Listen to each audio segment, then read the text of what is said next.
오늘 우리에게 주신 하나님 말씀은 시편 96편 1절에서 13절입니다. 구약성경 873쪽입니다. 시편 96편 1절에서 13절입니다. 한 절씩 교독하고 마지막 절은 합독하시겠습니다. 새 노래로 여호와께 노래하라. 온 땅이여 여호와께 노래할지어다. 여호와께 노래하여 그의 이름을 송축하며 그의 구원을 날마다 전파할지어다.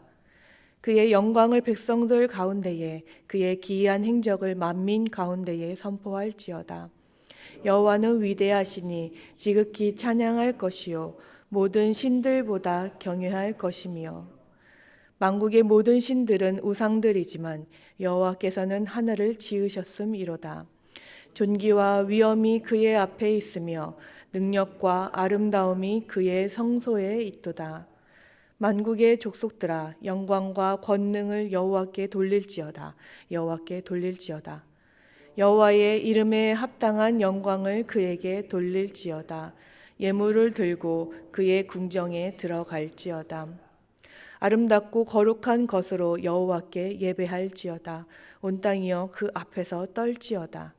모든 나라 가운데서 이르기를 여호와께서 다스리시니 세계가 굳게 서고 흔들리지 않으리라. 그가 만민을 공평하게 심판하시리라 할지로다. 하늘은 기뻐하고 땅은 즐거워하며 바다와 거기에 충만한 것이 외치고 밭과 그 가운데에 있는 모든 것은 즐거워할지로다.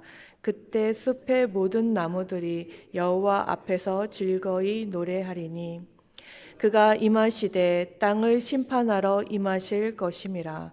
그가 의로 세계를 심판하시며 그의 진실하심으로 백성을 심판하시리로다.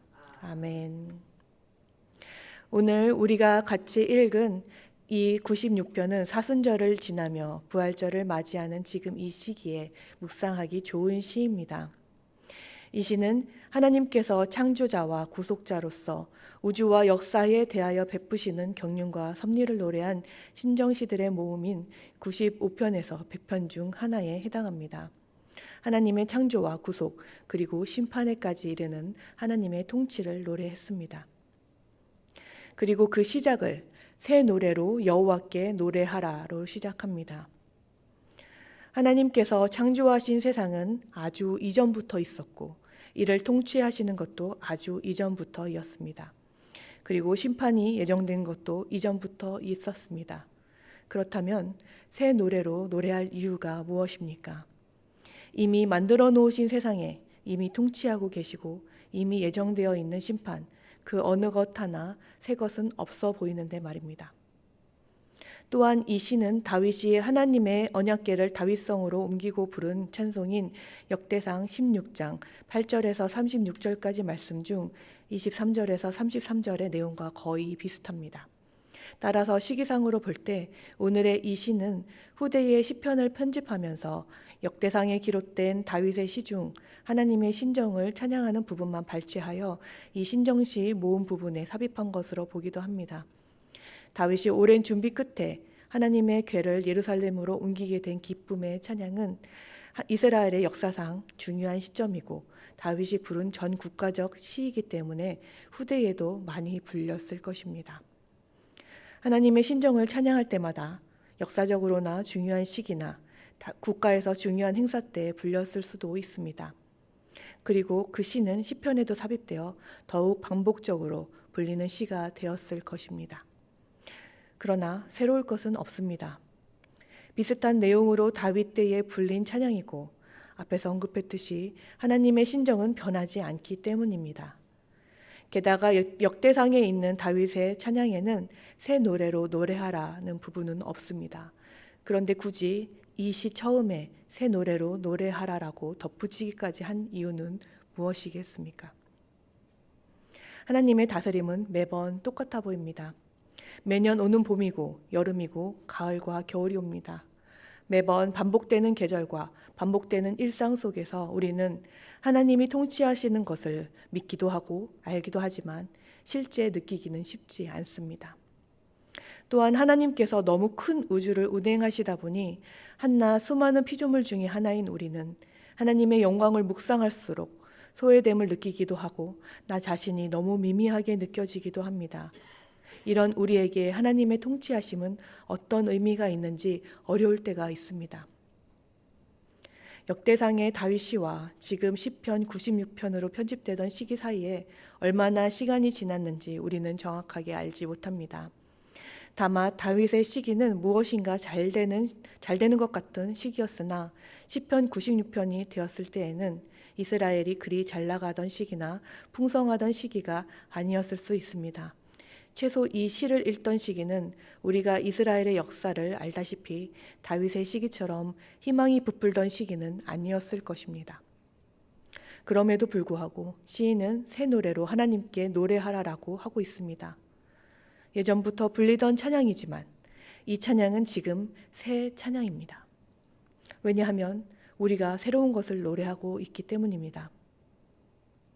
하나님의 창조는 마치 오래된 아파트의 인테리어처럼 예전에 해두고 빛바랜 것이 아닙니다. 한번 만들어 놓으시고 그대로 알아서 돌아가게 두는 것이 아닙니다. 일례로 지금 시기에 밖을 보십시오.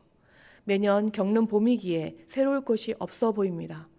그러나 다시 한번 자세히 보십시오. 겨울에는 아무것도 없는 것 같던 땅에, 생명이라고는 찾아볼 수 없던 것 같던 땅에 햇빛이 바뀌고 볕이 차면 어디 숨어 있었는지 각 생명들이 움트기 시작합니다. 그 생명들은 버튼 누르니 나오는 것들이 아닙니다. 겨울 동안에는 죽은 것과 마찬가지였지만 자신의 생명력으로 어느 해 살아나고 자신이 생명임을 뽐내며 심지어 자라기까지 합니다. 매년 겪는 봄이지만, 매년 같아 보이는 봄이지만 자세히 보면 이리도 신기할 수가 없습니다. 봄에 피는 생명들은 그 어느 것 하나 같은 모양이 아닙니다. 다 각자 자기 고유의 생명력이 있습니다. 그리고 매년 그 모양이 같지도 않습니다. 생명이라는 것은 고정이 아니라 움직이고 변화하고 자란다는 뜻이기 때문입니다.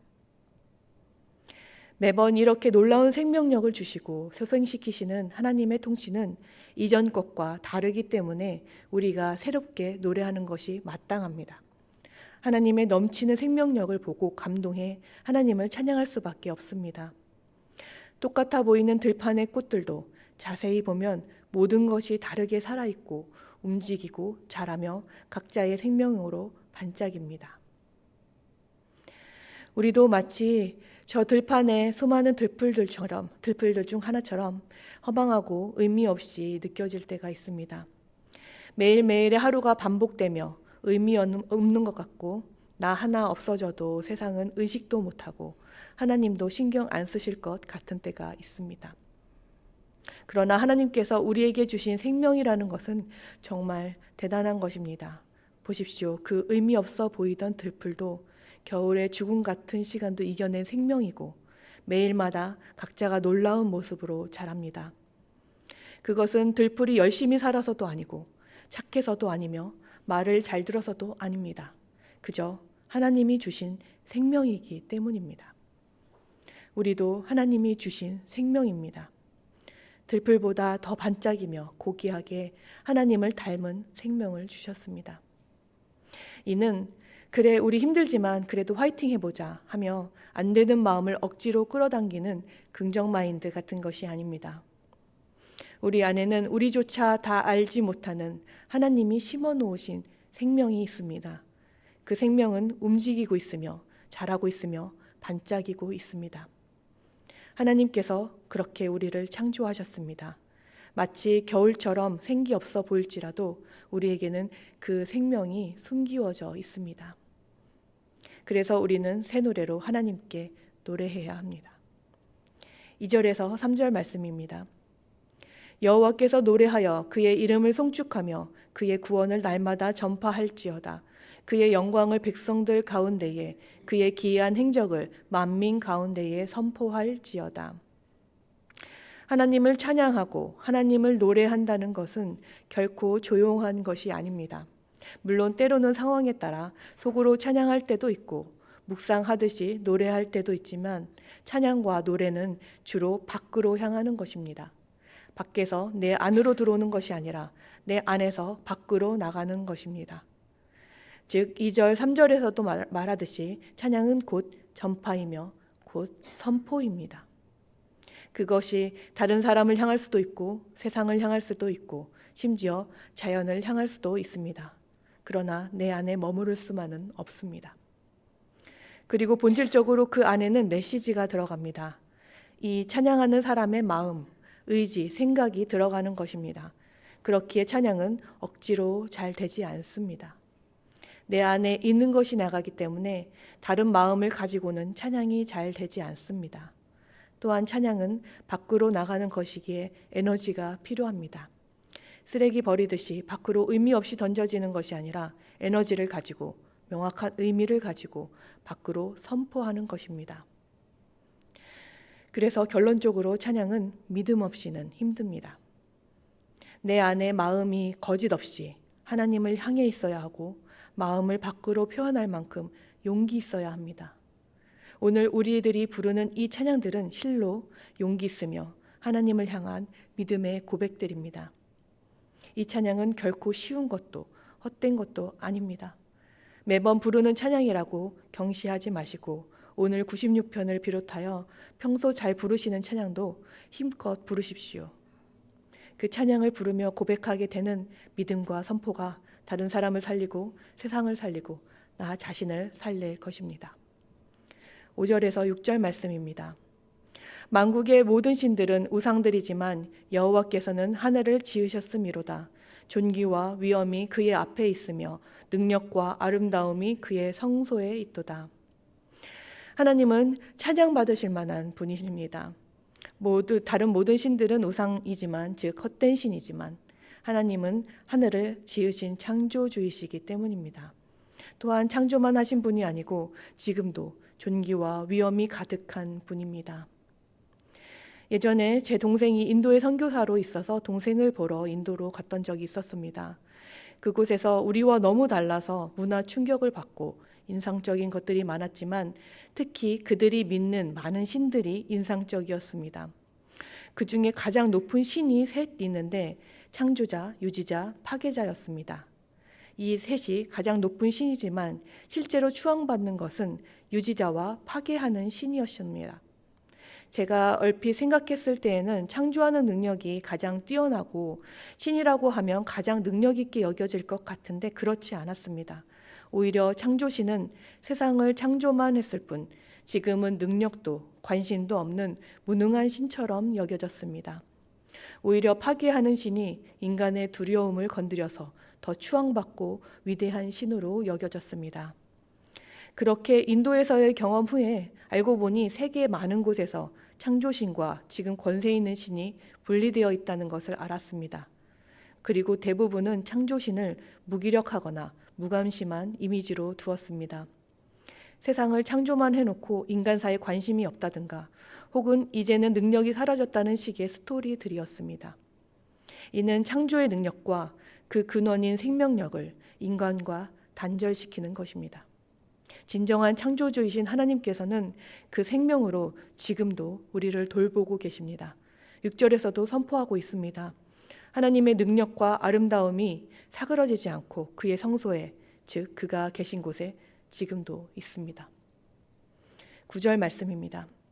아름답고 거룩한 것으로 여호와께 예배할지어다. 온 땅이여 그 앞에서 떨지어다.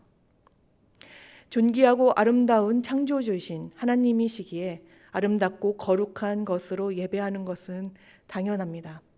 이는 아름다운 분에 의해 창조되었으며 지금도 보살핌과 통치를 받고 있는 우리들의 당연한 반응입니다. 앞절에서 선포하며 찬양하듯이 예배드리는 것은 생명 있는 우리의 당연한 반응이며 또한 믿음의 행위입니다. 아름답고 거룩한 분께 가까이 가기 때문에 아름답고 거룩한 것을 드릴 수밖에 없고 가까이 하며 드리는 예배에서 우리는 그 아름다움과 거룩함을 누리며 기쁘게 됩니다. 우리도 아름답게 창조되었기 때문입니다. 그래서 예배가 기쁘고 즐거운 것입니다. 하나님의 창조가 회복되는 시간입니다. 우리가 그동안 당연하게 여겼던, 그리고 의미 없이 여겼던 들불의 생명력과 지나치는 자연의 의미처럼 오늘 우리가 부르는 찬양과 예배가 사실은 대단히 용기 있고 역동적이며 영적인 흐름을 바꾸는 선포일 수 있습니다. 정말 마음이 어려울 때 찬양 한 소절도 부르기 쉽지 않았던 적 있는 분 있지 않으십니까? 그러므로 찬양을 당연하게 여기지 마시고 믿음으로 부르십시오. 예배도 마찬가지입니다. 매주 드리는 예배라서 우리는 그 감흥이 없을 수 있지만 짧은 예배조차도 마음대로 드릴 수 없는 곳에서는 잠깐의 예배도 매우 소중하고 감격스럽습니다. 소리내어 찬양하고 같이 말씀을 읽는 것도 쉽지 않은 곳들이 있습니다. 때로는 그 짧은 예배를 드리기 위해 목숨을 걸어야 하는 경우도 있습니다. 매번 반복되는 것 같아서, 큰 의미가 없어 보여서, 누구나 하는 것 같아서 찬양과 예배의 대단함과 소중함을 그동안 놓치고 있던 것은 아닌지 돌아보는 시간이 되었으면 합니다. 11절에서 13절 말씀입니다. 하늘은 기뻐하고 땅은 즐거워하며 바다와 거기에 충만한 것이 외치고 밭과 그 가운데에 있는 모든 것은 즐거워할지로다. 그때 숲의 모든 나무들이 여호와 앞에서 즐거이 노래하리니 그가 임하시되 땅을 심판하러 임하실 것임이라. 그가 의로 세계를 심판하시며 그의 진실하심으로 백성을 심판하리로다. 하나님께 경배하며 찬양하는 예배는 창조 회복의 시간이고 기쁨의 시간이라고 하였습니다. 하나님께서 다스리시면 그 피조물은 기뻐합니다. 하나님의 기쁨으로 창조되었고 하나님의 사랑으로 다스림을 받기 때문입니다. 그러나 인간의 죄악으로 인해 이 땅에서 기쁨이 사라지고 거짓이 퍼지게 되었습니다. 그래서 결국 심판은 예정되어 있습니다. 인간을 사랑하시기에 하나님께서는 인내하시며 기다려주시지만 결국 심판은 예정되어 있습니다. 심판이라고 하면 무시무시하고 끔찍한 이미지가 있지만 오늘 11절, 12절에서도 말씀하듯이 하나님의 피조물은 기뻐합니다. 13절에서 또 말씀하시는 의와 진실로 심판하시기 때문입니다. 심판을 두려워하는 것은 거짓과 불의입니다. 생명의 피조물은 오히려 심판을 기대하며 기뻐합니다. 우리도 때로 종말과 심판을 어둡고 음습한 이미지로만 여기기도 합니다. 이런 두려움을 이용하여 사입이나 이단이 생기기도 합니다. 그러나 두려움은 하나님의 속성이 아닙니다. 두려움은 아까 인도의 신에서도 보았듯이 우상의 이미지이며 어두움이 이용하는 속성입니다. 하나님은 결코 겁을 주며 움직이지 않으십니다. 창조주이신 하나님께서 겁을 주려 하시면 그 얼마나 쉽겠습니까? 힘으로 겁박하는 것만큼 전능자에게 쉬운 것은 없습니다. 그러나 하나님은 그런 쉬운 방법을 이용하지 않으시고 한없이 기다려 주십니다. 심지어 자신의 아들을 내어주실 정도로 기다려 주십니다. 강하고 빠르고 센 방법이 있는데 어렵고 힘들고 오래 걸리는 길로 가시는 것입니다. 그래서 예수님을 보내셨고 예수님께서 십자가를 지셨고 예수님께서 부활하셨습니다. 우리는 지금 사순절을 지나고 있습니다. 겨울이 있어야 봄을 깨닫게 되고 죽음을 알아야 생명을 감사하게 되는 것처럼 힘든 시기 중에 계신 분이나 매번 똑같은 일상으로 지치신 분 모두 결코 헛된 시간을 보내는 것이 아닙니다. 자신이 생명임을 잊지 마십시오. 그리고 새 노래로 노래하십시오. 나의 어그러진 품성과 과한 욕심과 짓누르는 절망과 무력한 능력으로도 잠재울 수 없는 우리는 하나님이 지으신 생명이기 때문입니다. 기도하시겠습니다. 하나님 아버지, 아버지께서 창조하시고 아버지께서 다스리시는 온 땅입니다. 그리고 저희입니다. 아버지께서 아름다움과 존귀함으로 창조하시며 사랑으로 다스리심이 어찌 이리 감사한지요. 그 은혜를 저희는 감히 셈할 수조차 없습니다. 주께서 계획하시며 경륜하시는 그 뜻으로 얼어붙은 딱딱한 땅에서 새싹이 돋듯이 어둠과 같은 저희의 죄악과 시련에도 불구하고 저희를 통해 이 땅에 생명을 틔우고 찬양이 넘치게 하옵소서. 예수님의 이름으로 기도드립니다. 아멘.